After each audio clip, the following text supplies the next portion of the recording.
Good morning students.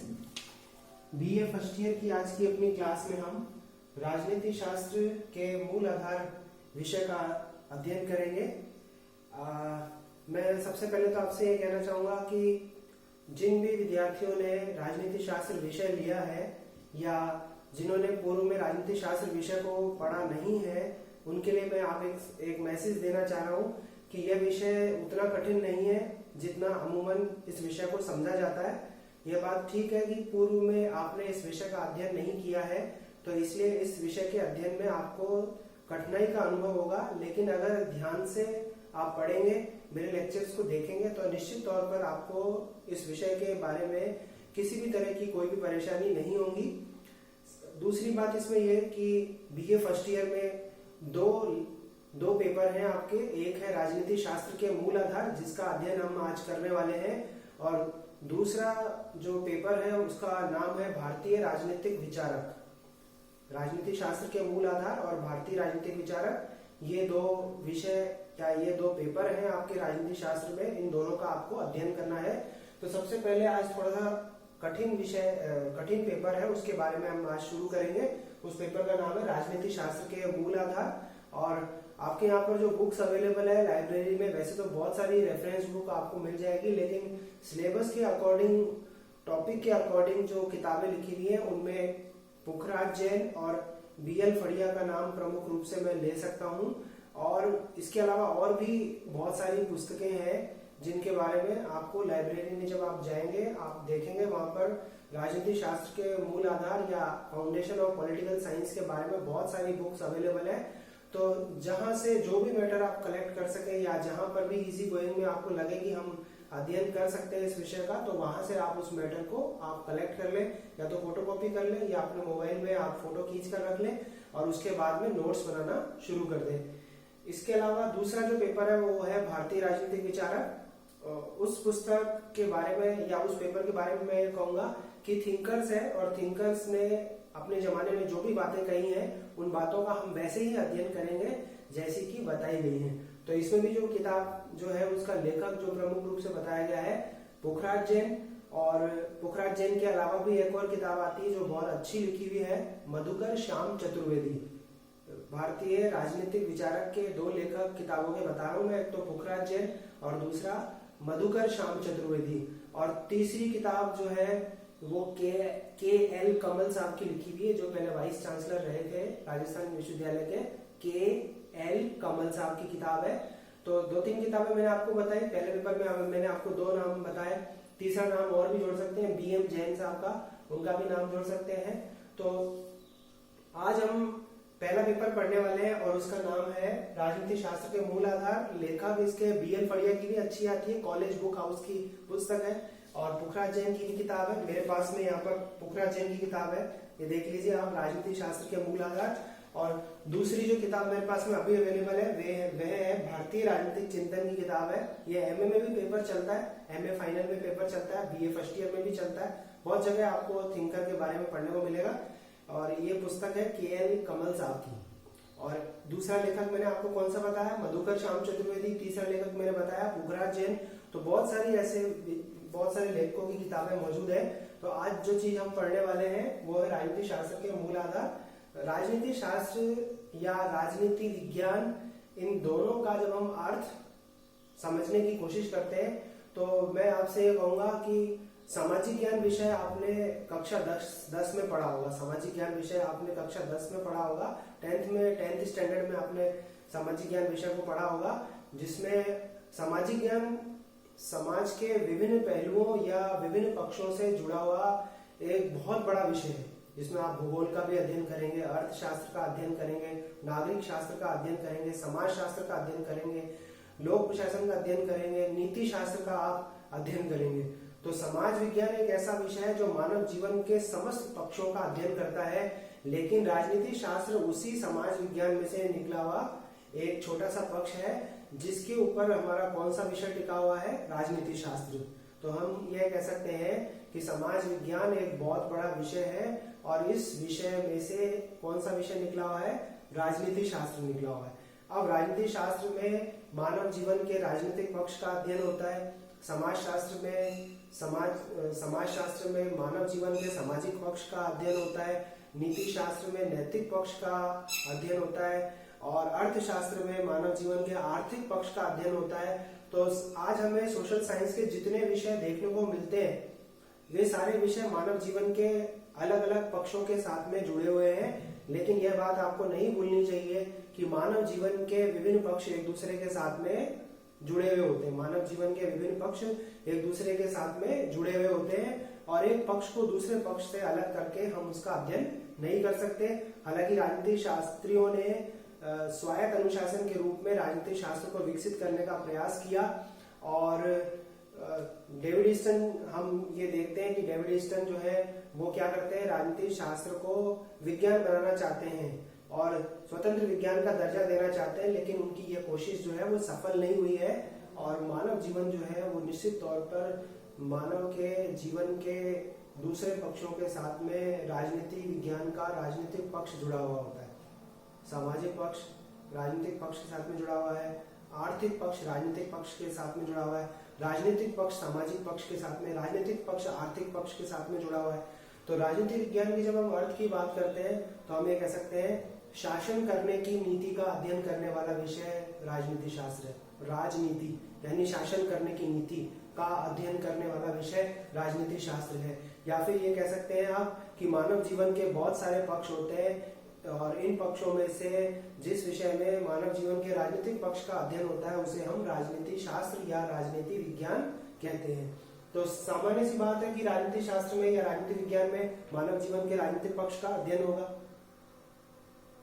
अब दूसरी बात, इसकी जो परिभाषाएं हैं, इसकी परिभाषाओं के संबंध में तीन प्रकार के दृष्टिकोण देखने को मिलते हैं कि कुछ विद्वानों ने परिभाषाएं केवल किस रूप में दी हैं, राज्य के संदर्भ में दी हैं।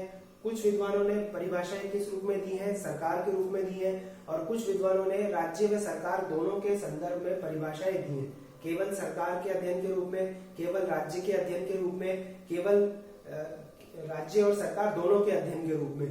तो सरकार के अध्ययन के रूप में, राज्य के अध्ययन के रूप में, राज्य व सरकार दोनों के अध्ययन के रूप में।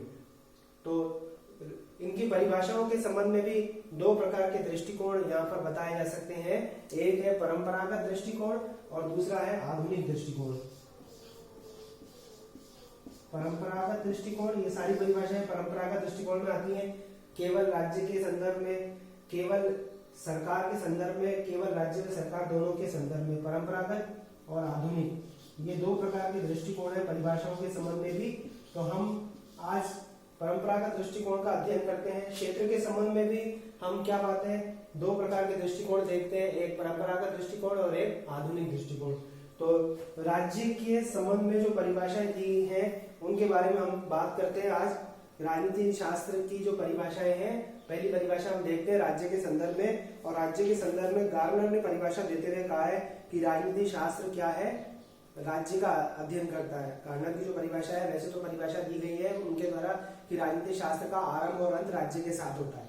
गार्नर क्या कहता है, राजनीति शास्त्र का आरंभ और अंत राज्य के साथ में होता है।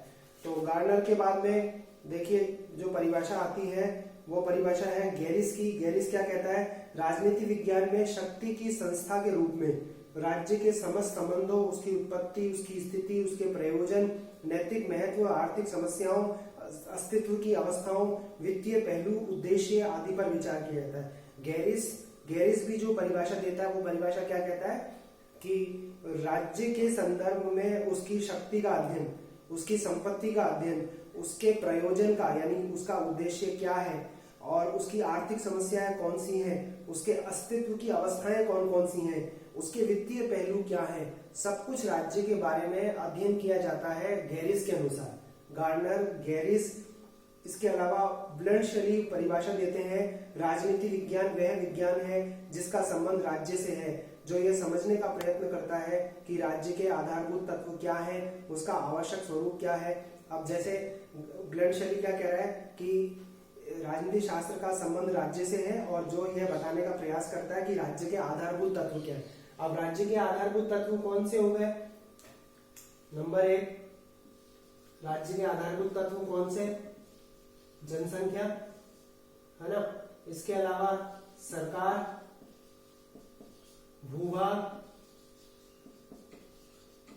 सबसे इम्पोर्टेंट जो तत्व है वो कौन सा है? संप्रभुता। संप्रभुता के बिना किसी निश्चित आकार वाले भूभाग को, जिसके ऊपर एक निश्चित जनसंख्या रहती है, जिसकी अपनी सरकार है, अगर उसके पास में संप्रभुता नहीं है तो फिर वो राज्य नहीं हो सकता। तो ब्लड शेली जो परिभाषा देता है उसमें कहता है कि राज्य का अध्ययन तो करता है, लेकिन वो कहता है कि उसके अंदर हमें यह पता चलता है कि राज्य के आधारभूत तत्व क्या हैं। तो राज्य के आधारभूत तत्व कौन से हैं? जनसंख्या, सरकार, भूभाग, संप्रभुता। ये सबसे ज्यादा महत्वपूर्ण है। सबसे ज्यादा क्या है? महत्वपूर्ण है संप्रभुता। तो ब्लड शेली की परिभाषा भी उसी तरह की है, गैरिस की परिभाषा भी उसी तरह की है, गार्नर की परिभाषा भी उसी तरह की है। इसी प्रकार गुडनाउ, एक्टन और डॉक्टर जकारिया भी राज्य के संबंध में ही परिभाषाएं देते हैं। तो राज्य के संदर्भ में जो परिभाषाएं देने वाले विद्वान हैं वो कौन से हैं? गार्नर, गैरिस, गुडनाउ और Bluntschli, doctor Zakaria. Garner, Garris, Goodnow, Bluntschli और डॉक्टर जकारिया वे राज्य के संबंध में राजनीति शास्त्र की परिभाषाएं देते हैं। कौन से विद्वान हैं? Garner, Garris, Goodnow, Bluntschli और डॉक्टर जकारिया।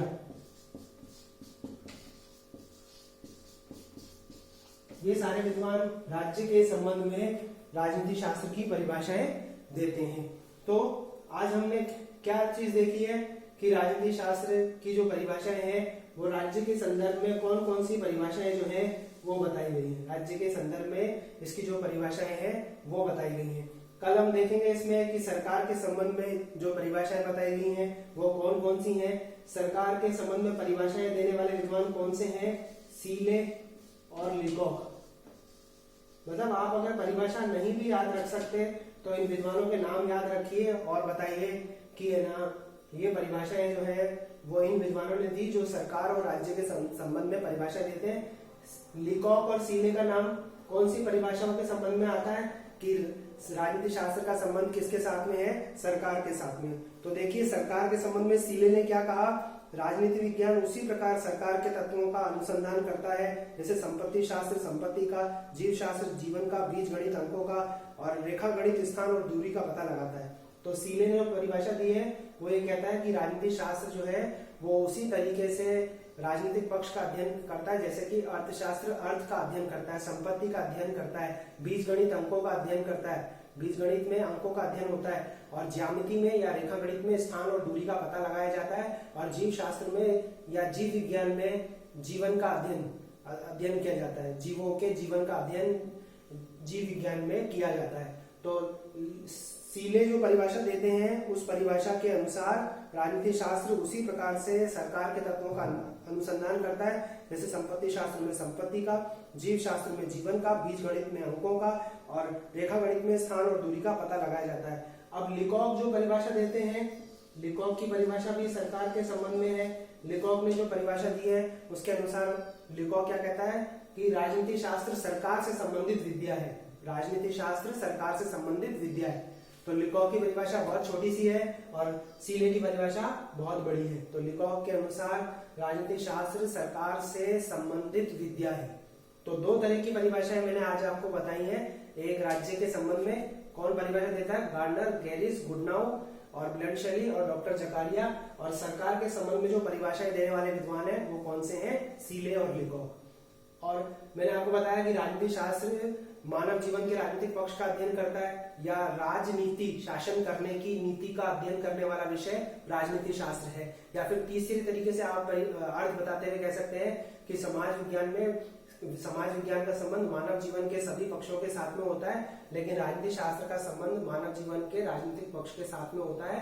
लेकिन इस बात को नहीं झुठलाया जा सकता कि मानव जीवन के समस्त पक्ष एक दूसरे के साथ में जुड़े हुए होते हैं। तो आज आपके लिए एक प्रारंभिक परिचय था इस विषय का। अगर इस विषय को पहले नहीं भी पढ़ा तो भी किसी तरह की कोई परेशानी नहीं है। अगर नियमित रूप से आप क्लासेस में रहेंगे तो आपको किसी भी तरह की कोई भी परेशानी नहीं होगी। और लेखक मैंने कौन से बताए? राजनीति शास्त्र का मूल आधार, ये प्रथम पेपर है। इसका लेखक मैंने बताया आपको पुस्तक का पुखराज जैन और BL फड़िया। और दूसरी पुस्तक थी भारतीय राजनीतिक विचारक, जिसके लेखक मैंने बताया KL कमल, मधुकर श्याम चतुर्वेदी और पुखराज जैन। तो आज के लिए इतना ही।